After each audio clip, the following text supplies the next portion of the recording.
Vous exposez aussi très clairement dans votre livre la différence de fiscalité entre une entreprise française et une entreprise allemande, où vous présentez des comptes de résultats et on est très surpris. Il y a eu un pacte de responsabilité en France pour baisser les charges des entreprises, finalement. À quoi ça a servi ? Ça a servi à réduire le différentiel, notamment avec l'Allemagne. Je pense qu'on peut assumer le fait de comparer avec l'Allemagne, puisque nous partageons la même monnaie, des systèmes sociaux à peu près équivalents, même si les nôtres n'ont pas été réformés. Et on considère que 85% de notre production industrielle est en concurrence frontale avec la production allemande. Et lorsque on prend le compte d'exploitation de l'entreprise industrielle française et qu'on le transpose en droit allemand, on observe, on l'a fait sur un exemple très concret, que pour une production industrielle de 18 millions d'euros, eh bien, nous avons un différentiel de coût de production de 2 millions d'euros.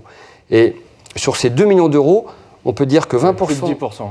Oui, exactement. Et 20% de l'écart sont dus dans le calcul que l'on a effectué aux 35 heures payées 39, 50% aux charges sociales employeurs qui, en Allemagne, sont beaucoup plus faibles qu'en France. En Allemagne, on est sur un financement paritaire des systèmes sociaux. L'employeur paie comme le salarié, alors qu'on sait qu'en France, l'employeur paye beaucoup plus que le salarié. Et puis, troisième différence, ce sont les impôts et taxes sur la production. Tout ce que les entreprises paient aux collectivités locales, notamment. Et puis aussi certains impôts et taxes destinés à l'État. Et là, c'est 30% de l'écart de coût de production. Donc pour résumer, 20% de l'écart de coût de production lié aux 35 heures payées 39, 50% aux charges sociales employeurs et 30% liés aux impôts et taxes sur la production.